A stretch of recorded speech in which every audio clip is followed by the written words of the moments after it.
സ്വാഗതം. കാണാത്തതും കേൾക്കാത്തതും. ഇസ്രായേൽ ഗാസയിൽ വംശഹത്യ നടത്തുന്നു എന്ന ഹമാസിയൻ പെരുംകള്ളം ഇന്ത്യയുടെ ഔദ്യോഗിക നിലപാടാക്കാനുള്ള തിരുട്ടുവേല കോടതി തന്നെ അത് ചുരുട്ടിക്കൂട്ടി. ഇന്ത്യ ഇസ്രായേലിന് ആയുധം നൽകുന്നത് തടയാൻ കോടതിയെ സമീപിച്ചവരുടെ സാമാന്യ ബുദ്ധിയെ പഴിക്കുന്നത് പാഴ്വേലയാണ്. കാരണം അവരുടെ നീക്കത്തിൽ എവിടെയാണ് സാമാന്യ ബുദ്ധി? സ്വതന്ത്ര പാലസ്തീൻ എന്ന പേര് പറഞ്ഞ് ഗാസക്കാരുടെ ജീവിതവും മുതലും കവർന്നവർ ഉണ്ടാക്കിയത് സ്വതന്ത്ര രാഷ്ട്രമല്ല, സൂര്യവെളിച്ചം കിട്ടാത്ത നെടുങ്കൻ തുരങ്ക രാഷ്ട്രം. ഈ തുരങ്ക രാഷ്ട്ര പോരാളികളുടെ തുരപ്പൻ ബുദ്ധിയെ പിന്തുണയ്ക്കുന്നവരുടേത് സാമാന്യ ബുദ്ധിയല്ല, അബദ്ധ കൗശലം. ഇസ്രായേലിന് ഇന്ത്യ ആയുധം നൽകുന്നത് തടയണമെന്ന വാദത്തിന് പറഞ്ഞ ന്യായം ഇസ്രായേൽ വംശഹത്യ നടത്തുന്നു എന്നതാണ്. കോടതിയടക്കം ഭരണഘടന പറയുന്ന സർവ്വതിനെയും ഭദ്രമായി നിലനിർത്താൻ ആവശ്യമായ അതിർത്തി രക്ഷയുടെയും യുദ്ധ നയങ്ങളുടെയും കാര്യത്തിൽ തീരുമാനമെടുക്കേണ്ടത് സർക്കാരാണെന്ന് അറിയാതെയാണോ അവർ കോടതിയെ സമീപിച്ചത്? ഇസ്രയേലിനുള്ള ആയുധ വിൽപ്പന തടയുക എന്നതിനൊപ്പം അല്ലെങ്കിൽ അതിലേറെ അവർ ലക്ഷ്യം വെച്ചത് പ്രചാരണ യുദ്ധത്തിൽ ഇസ്രയേലിനെ കനത്ത തിരിച്ചടി നൽകാനാകാം. എന്ന് വെച്ചാൽ ഇസ്രയേൽ വംശഹത്യ നടത്തുന്നു എന്ന് അംഗീകരിക്കുന്ന പരോക്ഷ പരാമർശമെങ്കിലും സുപ്രീം കോടതി നടത്തിയാൽ അതിനേക്കാൾ വലിയൊരു PR പ്രഹരം, പബ്ലിക് റിലേഷൻസ് ആഘാതം ഇസ്രയേലിന് ഇപ്പോൾ കിട്ടാനില്ലല്ലോ. കേസിന് പിന്നിലെ ലക്ഷ്യം അതാകാം. ഇസ്രയേൽ വംശഹത്യ നടത്തുന്നു എന്ന നിലപാടിലേക്ക് ഇന്ത്യ വന്നാലുള്ള ആഗോള പ്രത്യാഘാതം മോഹിച്ചവരുടെ നീക്കം പക്ഷെ പൊളിഞ്ഞുപോയി. അല്ലെങ്കിൽ തന്നെ ഇസ്രയേൽ നടത്തിയത് എങ്ങനെയാണ് വംശഹത്യ ആകുന്നത്? ഏതെങ്കിലും പ്രത്യേക സമൂഹത്തെ ആകെ തീർക്കുക എന്ന ലക്ഷ്യത്തോടെ നടത്തുന്ന ഉന്മൂലനമാണ് വംശഹത്യ. ഇസ്രയേൽ ചെയ്തത് 5000-ഓളം ആക്രമണ റോക്കറ്റുകൾ ഇസ്രയേലി ജനവാസ മേഖലയിലേക്ക് തൊടുക്കുകയും അതിർത്തി ഭേദിച്ച് ഇരച്ചുകയറി 1200 പേരെ വധിക്കുകയും നിരവധി സ്ത്രീകളെയും പെൺകുട്ടികളെയും മാനഭംഗപ്പെടുത്തുകയും 200-ലേറെ പേരെ ബന്ദികളാക്കി കൊണ്ടുപോകുകയും ചെയ്ത ഹമാസ് ഭീകരരുടെ പിശാചകൃത്യത്തിനു തിരിച്ചടി നൽകുക മാത്രമാണ്. അത് മതവും വംശവും ജാതിയും നോക്കിയല്ല അവർ ചെയ്തത്. ഘോരപാതകം ചെയ്തവരെ മാത്രം ലക്ഷ്യമിട്ടാണ്. മാനഭംഗം ചെയ്യപ്പെട്ട ശേഷം ഉടലും തലയും വേറെയാക്കപ്പെടുകയും തലയോട്ടി തകർക്കപ്പെടുകയും ചെയ്ത പെൺകുട്ടിയുടെ ശരീരവുമായി ട്രക്കിൽ പരസ്യ പ്രദർശനം. അത് കണ്ട് ആർപ്പ് വിളിച്ചവരാണ് ഗാസയിലെ കുട്ടികളും സ്ത്രീകളും അടങ്ങിയ മഹാനിഷ്കളങ്ക ജനക്കൂട്ടം എന്നതും മറക്കേണ്ട. ബന്ദികളാക്കപ്പെട്ട യുവതികളോട് ഹമാസ് രക്ഷസുകൾ ചെയ്തതും അത്ര തന്നെ നിഷ്കളങ്കമായ പാതകങ്ങളാണല്ലോ. ഇതെല്ലാം കഴിഞ്ഞിട്ടും ഹമാസ് ഇതുവരെയും പിടിച്ചു നിന്നത് വംശഹത്യ എന്ന പ്രചാരണ ആയുധത്തിന്റെ ബലത്തിൽ. അവർ ജനങ്ങൾക്കിടയിൽ നിന്ന് ആക്രമിക്കുന്നതിനാൽ കണ്ണടച്ച് തിരിച്ചടി നൽകാൻ ഇസ്രയേലി സേനയ്ക്ക് കഴിയുന്നില്ല. ശക്തമായി തിരിച്ചടിക്കാൻ ഒന്നുകിൽ ജനങ്ങളുടെ സുരക്ഷ മറക്കുകയും ദുഷ്പ്രചാരണം നേരിടുകയും വേണം, അല്ലെങ്കിൽ സൈനികമായി ഏറെ കരുതലോടെ നീങ്ങണം. വിജയത്തിന് നാളുകളേറെ ചെലവിടണം. രണ്ടാമത്തെ മാർഗമാണ് ഇസ്രയേലി സേന സ്വീകരിച്ചത്. കാരണം തങ്ങൾ തിരിച്ചടിച്ചാൽ ജനങ്ങൾ അപകടത്തിലാകും എന്നതിൽ ഹമാസിന് യാതൊരു ആശങ്കയുമില്ല. എന്നാൽ ബന്ദികളെ കുറിച്ച് ഇസ്രായേലിന് ആശങ്കയുണ്ടായിരുന്നു താനും. ഹമാസ് കാട്ടുന്നതിലേറെ പരിഗണന ജീവന്റെ കാര്യത്തിൽ ഇസ്രയേൽ കാട്ടുന്നു. ഭീകരരെ വേർതിരിച്ചു നേരിടാൻ ഇസ്രായേലി സേനയ്ക്ക് കഴിയുമായിരുന്നെങ്കിൽ ഹമാസ് ഇതിനോടകം നാമമാത്രമായേനെ. ഈ സാഹചര്യം മുതലെടുത്താണ് ഹമാസ് ആയുസ് നീട്ടിയെടുക്കുന്നത്. എന്നിട്ടും സംഭവിച്ച മരണങ്ങളുടെ പേരിൽ ഇസ്രയേൽ വംശഘാതകരെന്ന കള്ളം പ്രചരിപ്പിക്കുകയാണ് ഹമാസും ലോകത്തെവിടെയുമുള്ള ഹമാസ് പ്രീണകരും. ആ നുണ ഇന്ത്യയെ കൊണ്ട് ഔദ്യോഗികമായി അംഗീകരിപ്പിക്കാനാണല്ലോ കോടതി മുഖേനയുള്ള വളഞ്ഞ വഴി ചിലർ തേടിയത്. അത് പക്ഷേ പൊളിഞ്ഞെന്നു മാത്രം. ഒക്ടോബർ 7-ന്റെ ദുഷ്ടതയ്ക്ക് മറക്കാത്ത തിരിച്ചടി കൊടുക്കാൻ ഇസ്രയേൽ അതിയായി ശ്രമിക്കുമ്പോഴും അവർക്കതിന് താമസം വരുന്നത് ഹമാസിന്റെ ഈ പൈശാചിക കൗശലം കൊണ്ടാണ്. അതിനാൽ തന്നെയാണ് യുദ്ധം നീണ്ടുപോകുന്നതും നീണ്ടുപോകുമെന്ന് ഇസ്രായേൽ മുൻകൂർ പറഞ്ഞതും വെടിനിർത്തലിനെ താല്പര്യം കാട്ടാത്തതും. അതുകൊണ്ട് തന്നെയാണ് ഹമാസിനെ തീർത്തേ പിന്തിരിയെന്ന് ഇസ്രായേൽ നിശ്ചയിച്ചുറപ്പിക്കുന്നതും. ഹമാസിനെ ശ്വാസം മുട്ടി തുടങ്ങിയിരിക്കുന്നു എന്നത് വസ്തുത. എത്ര നാളെടുത്താലും തങ്ങളെ ഗാസയിൽ നിന്ന് തുടച്ചു നീക്കിയേ ഇസ്രയേലി സേന പിന്തിരിയൂ എന്ന ചിന്ത അവരെയും ബാധിച്ചിരിക്കുന്നു. ഹമാസിന് ശ്വാസമെടുക്കാൻ സമയം വേണമെന്നതാണ് വെടിനിർത്തൽ ആവശ്യത്തിന്റെ കാരണം. നഷ്ടപ്പെട്ടതെല്ലാം വീണ്ടും സമാഹരിച്ച് പുതിയ ആക്രമണത്തിന് സജ്ജമാകണം. അതുകൊണ്ടാണ് താൽക്കാലിക വെടിനിർത്തൽ പോരാ, സ്ഥിരം വെടിനിർത്തൽ വേണം എന്ന് അവർ ശഠിക്കുന്നത്. അവരെ രക്ഷിക്കാനായി ഇസ്രായേലിനെ ആക്രമിച്ച ഹിസ്ബുള്ളയും ഹമാസിന്റെ അതേ പൈശാചിക രീതി അവലംബിക്കുന്നു.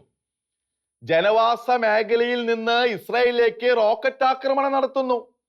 ഹിസ്ബുള്ളയ്ക്കും ജനങ്ങളുടെ ഭദ്രതയെ കുറിച്ചല്ല കരുതൽ, ഇസ്രായേലിനെ ഇല്ലാതാക്കുക എന്നതു മാത്രം. അവരുടെയും അനുഭവം ഹമാസിൻ്റെതിൽ നിന്ന് വ്യത്യസ്തമാകാൻ വഴിയില്ല. പ്രീണകരുടെ അവകാശവാദങ്ങൾ കൊണ്ടൊന്നും ഹമാസിനെ നഷ്ടപ്പെട്ടവ വീണ്ടു കിട്ടുകയില്ല. യുദ്ധം നീട്ടുന്ന ഇസ്രായേലിന്റെ കയ്യാൽ ഹിസ്ബുള്ളയും അവർ പാർക്കുന്ന ലെബനൻ മേഖലയും ഇതേ അനുഭവം തന്നെ നേരിടാൻ എത്ര നാൾ വേണ്ടി വരുമെന്നേ സംശയമുള്ളൂ. അതുണ്ടാകാതിരിക്കാൻ ഹമാസും ഹിസ്ബുള്ളയും അവരെ പോറ്റുന്നവരും മനസ്സ് വെക്കണം. അങ്ങനെയൊരു മാനസം അവരിൽ എങ്ങനെ പ്രതീക്ഷിക്കും?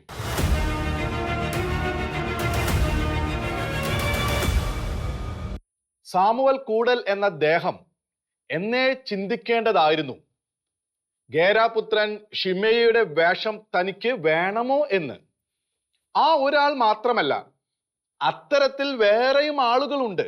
ക്രൈസ്തവ ശുശ്രൂഷകരെ, പ്രത്യേകിച്ച് സന്യാസിനികളെ അനുധാവനം ചെയ്ത് നീചമായി അധിക്ഷേപിക്കുന്ന ഏർപ്പാട് അദ്ദേഹം ഏറെ ആസ്വദിച്ചു.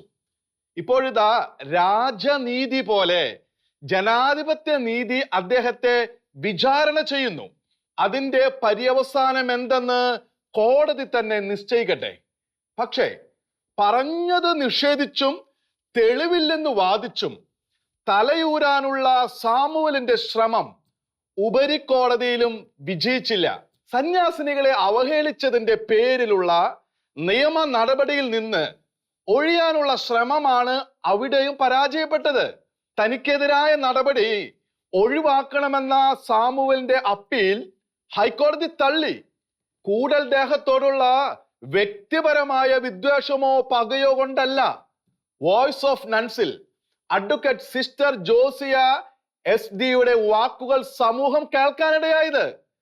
നീചമായി അധിക്ഷേപിക്കപ്പെട്ട സമൂഹത്തിന്റെ വേദന നിമിത്തം മുൻവിധിയും പറഞ്ഞു കേട്ടതെല്ലാം വിവേചനമില്ലാതെ വിശ്വസിക്കാനുള്ള ചായ്വ് നിമിത്തം എത്ര പേരെയാണ് ഒരു വ്യക്തി കൂട്ടത്തോടെ അവഹേളിച്ചത്? എത്രയോ പേരെയും അവരെ ആദരിക്കുന്ന എത്രയോ മടങ്ങും മറ്റുള്ളവരെയുമാണ് അവമതിച്ചത്. പറയാൻ കാട്ടിയ ധൈര്യം വിചാരണ നേരിടുന്ന കാര്യത്തിൽ സാമുവലിന് ഇല്ലെന്നോ? പറഞ്ഞു എന്നത് സമ്മതിക്കാതെ തെളിവില്ലെന്ന ന്യായം നിരത്തി തലയൂരാനുള്ള ശ്രമം അത്ര പ്രബുദ്ധമായ ഒന്നല്ല. പുത്തൻ ബോധോദയം അവകാശപ്പെടുന്ന ആർക്കും ചേരുന്ന പണിയുമല്ല. ആ വ്യക്തി പറഞ്ഞതും പരത്തിയതുമെല്ലാം സമൂഹം എത്രയോ തവണ കേട്ട കാര്യമാണ്. കാര്യങ്ങൾ അഥവാ നിയമത്തിന്റെ വഴികൾ ഇത്രത്തോളം നീണ്ടുവരുമെന്ന് അദ്ദേഹം അറിയാതെ പോയോ?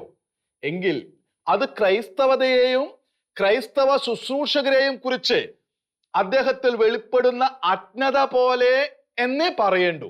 ക്രൈസ്തവ സഭയെയും വൈദിക ശുശ്രൂഷകരെയും സന്യസ്തരെയും നിരന്തരം അധിക്ഷേപിക്കുന്ന സാമുവൽ ഓർമ്മിപ്പിക്കുന്നത് ഷിമെയിയുടെ രൂപമാണ്. ഇസ്രായേലിന്റെ രാജാവായിരുന്ന ദാവീദിന്റെ പുറകെ നടന്ന് ശപിക്കുകയും കല്ലും മണ്ണും വാരിയെറുകയും ചെയ്ത അതേ ആളിനെ, ഈ ദ്രോഹം ദൈവം തനിക്ക് അനുവദിച്ചതാകാം എന്ന എളിമയോടെ ദാവീദ് ക്ഷമിച്ചിട്ടും നരച്ച തലയുമായി സോളമനിൽ നിന്ന് പണിയിരുന്നു വാങ്ങിയ അതേ പാത്രത്തെ എങ്ങനെയോ കേമനായി പോയി എന്ന് തോന്നിയിട്ടാണോ കൂടൽ ദേഹം വൈദികരെയും സന്യസ്തരെയും നിരന്തരം ആക്ഷേപിക്കുന്നത്? സനാതന ധർമ്മത്തെക്കുറിച്ച് എന്തൊക്കെയോ ഗ്രഹിച്ച തന്റെ അറിവ് പ്രപഞ്ചത്തിന്റെ അതിരോളം വിപുലമാണെന്ന് അദ്ദേഹം വിശ്വസിച്ചു പോയോ? തിരുസഭയെയും അപ്പസ്തോലിക പാരമ്പര്യത്തെയും പുരോഹിത സന്യസ്ത ശുശ്രൂഷകരെയും മാനിക്കുന്നവരെല്ലാം അറിവ് കെട്ടവരും ബുദ്ധിഹീനരുമാണെന്ന് കരുതാൻ അഹം ചിന്ത കുറച്ചൊന്നും പോരാ. ലോകമെങ്ങുമായി ഈ ഗണത്തിൽ ഉൾപ്പെട്ട ശതകോടികളായ വിശ്വാസികളും അവരിൽപ്പെട്ട ശാസ്ത്രജ്ഞരും സാങ്കേതിക വിജ്ഞരും ദൈവശാസ്ത്രജ്ഞരും ബൈബിൾ വിജ്ഞാനികളുമെല്ലാം പ്രബുദ്ധതയില്ലാത്ത മന്ദമൗലികവാദികളാണെന്നാണല്ലോ ഈ ചിന്തയുടെ അർത്ഥം. അവരിൽ നിന്നെല്ലാം വ്യത്യസ്തനായ പ്രബുദ്ധ ജീവിയാണ് താനെന്ന് തോന്നിപ്പോയാൽ എന്തും ചെയ്യാൻ താൻ തനിയെ കണ്ടെത്തിയത് എന്തോ അതാണ് ഏറ്റവും ശരിയായ ധർമ്മം എന്ന ഭാവത്തിലും അഹംഭാവ പ്രതീതിയിലും ക്രൈസ്തവതയെ വിമർശിക്കുന്ന അദ്ദേഹത്തിന് ഷീമയി ആരാണെന്നോ ബൈബിൾ യഥാർത്ഥത്തിൽ എന്താണെന്നോ ഒരു പക്ഷേ അറിയില്ലായിരിക്കാം. അറിയാമെന്നാണ് ബാഹ്യഭാവമെങ്കിലും ബൈബിൾ നന്നായി അറിവുള്ള ആളാണ് സാമുവേൽ എന്ന മിഥ്യാധാരണയൊന്നും ക്രൈസ്തവർക്കില്ല. പ്രത്യേകിച്ച് പലപ്പോഴും ബൈബിൾ തിരുവചനങ്ങൾ സംബന്ധിച്ച സ്വന്തം അവിദ്യ സാമുവേൽ തന്നെ വെളിപ്പെടുത്തുമ്പോൾ. പക്ഷേ ബൈബിൾ വായനക്കാർക്ക് സാമുവേലിന്റെ 2-ാം പുസ്തകത്തിലും രാജാക്കന്മാരുടെ 1-ാം പുസ്തകത്തിലും പറയുന്ന ഷിമെയിയെ അറിയാം. യഹോവയായ ദൈവം അഭിഷേകം ചെയ്തയാളെ ശപിക്കാൻ ഇറങ്ങിയവനെ ഷിമെയി ദാവീദിനോട് ചെയ്തതുപോലെ സന്യസ്തരെല്ലാം സ്വഭാവഹീനരെന്ന മട്ടിൽ നീചമായി അധിക്ഷേപിക്കാൻ താൻ ആശ്ലേഷിച്ച പുതിയ ധർമ്മം അനുവദിക്കുന്നുണ്ടോ എന്ന് സാമുവൽ ചിന്തിച്ചില്ലെന്ന് തോന്നുന്നു. തീവ്ര ഇസ്ലാമികവാദികൾ ക്രൈസ്തവ വിശ്വാസത്തിനെതിരെ നടത്തുന്ന തർക്കങ്ങളിൽ പോലും വ്യക്തിപരമായ അധിക്ഷേപം കാണാറില്ല. പക്ഷേ സാമുവൽ കൂടലിന്റെ വാക്കുകൾക്ക് ആ നിയന്ത്രണം പോലും ഉണ്ടായില്ല. സ്വന്തം ജീവിതത്തിലെ ഏതെങ്കിലും ഭൂതകാല ദുരനുഭവങ്ങൾ സൃഷ്ടിച്ച വിദ്വേഷവും രോഷവുമാണോ അധിക്ഷേപങ്ങൾക്ക് തുനിയുന്ന മനോനിലയ്ക്ക് പിന്നിലെന്ന് പരിശോധിക്കേണ്ടത് സാമുവൽ തന്നെയാണ്. ഒരു പക്ഷേ താൻ നേടിയെന്ന് പറയുന്ന പ്രബുദ്ധതയേക്കാൾ നല്ലത് ഇത്തരം ഒരു എളിയ പരിശോധനയിലൂടെ നേടുന്ന തിരിച്ചറിവായേക്കാം. പുതിയ ധർമ്മം എന്തോ ഗ്രഹിച്ചെന്ന് അദ്ദേഹത്തിന് ത്രില്ലടിക്കുന്നെങ്കിൽ ആകട്ടെ. പക്ഷേ അത് അഹംഭാവത്തിന് തുല്യമാകരുതെന്നേയുള്ളൂ. ബൈബിൾ അറിയാതെയും ക്രൈസ്തവികത ഉൾക്കൊള്ളാൻ കഴിയാതെയും അദ്ദേഹം വഴി മാറി നടക്കുന്നത് അദ്ദേഹത്തിന്റെ തെരഞ്ഞെടുപ്പ്, സ്വാതന്ത്ര്യം അനുവദിക്കുന്ന കാര്യം. പക്ഷേ തിരുസഭയെയും സമർപ്പിതരെയും പുളി പുരണ്ട നാവുകൊണ്ട് അധിക്ഷേപിക്കുന്നത് അങ്ങനെയല്ല.